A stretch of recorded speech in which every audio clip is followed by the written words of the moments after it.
르상티망. 엄마의 말 습관이 바뀌려면 학원에 갈 필요 없어. 교과서 보고 문제집만 풀면 돼.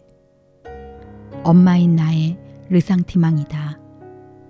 르상티망이란 약한 위치에 있는 자가 강한 위치에 있는 자에게 가지는 원망, 질투, 증오, 열등감 등이 섞여 있는 감정을 말한다.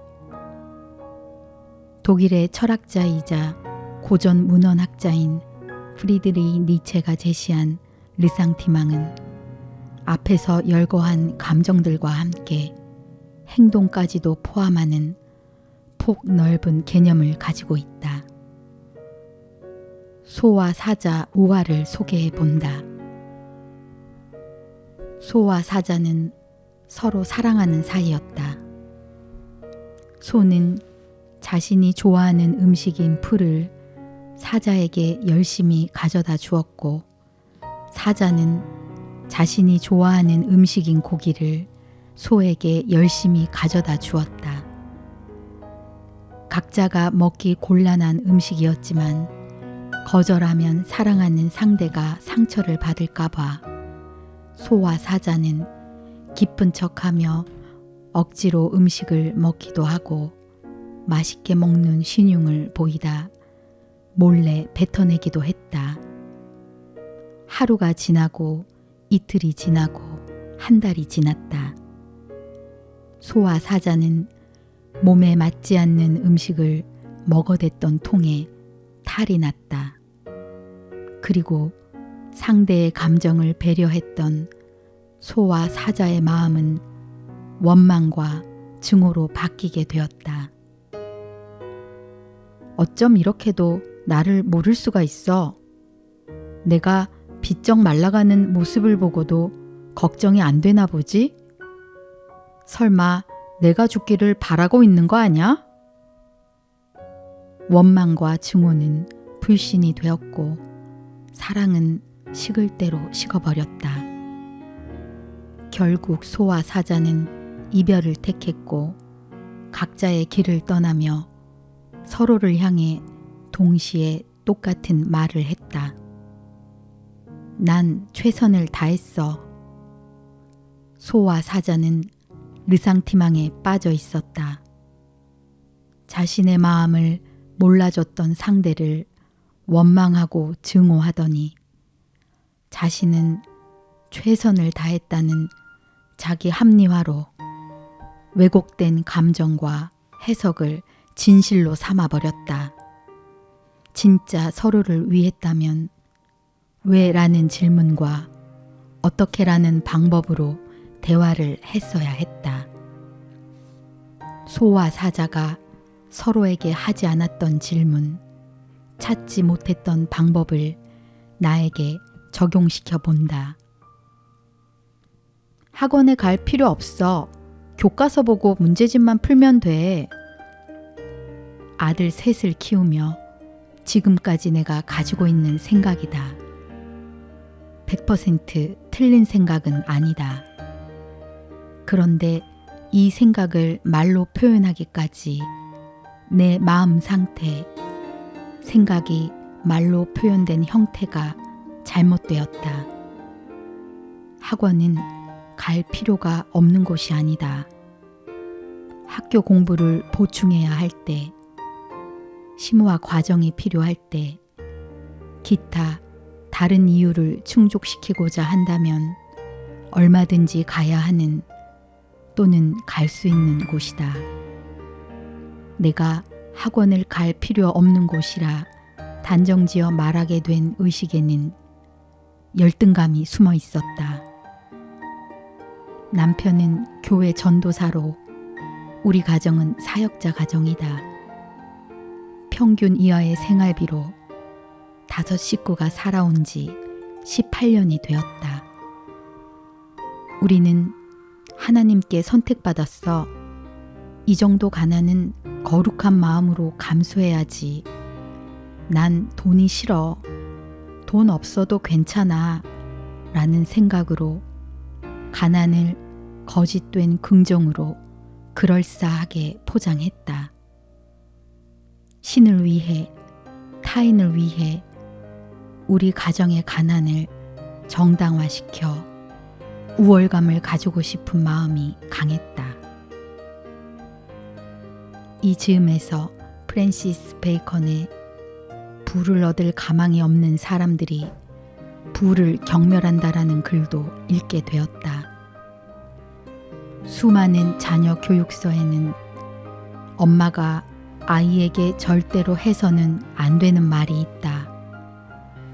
엄마의 말이 아이의 미래를 결정한다.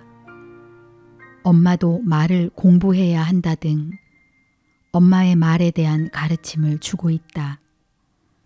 본질을 향해 들어가 보자. 엄마의 말이 바뀌려면 엄마의 르상티망을 먼저 발견할 수 있어야 한다. 엄마의 열등감, 질투, 분노의 뿌리를 찾아보아야 한다는 것이다. 그래야만 학원 전체를 부정하는 말이 아닌 학원은 가도 좋고 안 가도 좋아, 또는 엄마가 돈이 없는데 학원 보내달라고 조르지 않아서 고마워 라는 자녀에게 선택권을 주거나 집안 형편을 고려해주는 자녀에게 감사한 마음을 말로 표현할 줄 아는 엄마가 될 수 있다. 한 가지 예를 더 들어보겠다. 넌 어쩜 그리 멍청한 것도 네 아빠를 닮았니? 라는 말을 하는 엄마의 르상티망은 무엇일까? 남편을 향한 분노이다. 남편에게 쏟아내지 못하는 마음의 소리를 엄마 마음대로 남편과 동일시해버린 자녀에게 상처가 되는 말로 표현한 것이다. 이것을 엄마 스스로 깨달아야만 남편과 자녀를 각각의 인격체로 분리해서 조금 더 나은 방법을 생각해보자 라고 말할 수 있게 된다. 나의 르상티망을 찾아야 한다는 것은 부끄럽고 아픈 마음이 드는 작업이다. 그러나 우리는 삶과 자녀를 모른 척 할 수 없다. 원인에 침잠되어 있을 수 없다. 해결책을 배척할 수 없다. 자녀를 가르치고 키우는 엄마이다. 자녀와 함께 성장하고 있는 엄마이다. 나에게 진실할 수 있도록 자녀에게 센스 있는 말을 하는 엄마가 될 수 있도록 나의 르상티망을 성찰해보자.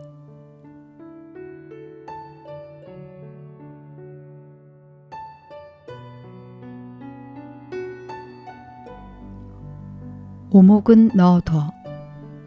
데일 카네기의 말과 함께. 아니 엄마, 거기 두면 안 되죠. 아, 답답하네. 아들들이 나와 오목을 둘 때면 하나같이 내뱉는 말이다. 미안하지만 아들들아, 엄마는 오목에 관심이 없단다. 책 읽고 글 쓰고 나면 에너지가 방전돼서 다른 데 머리 쓸 여력이 없어.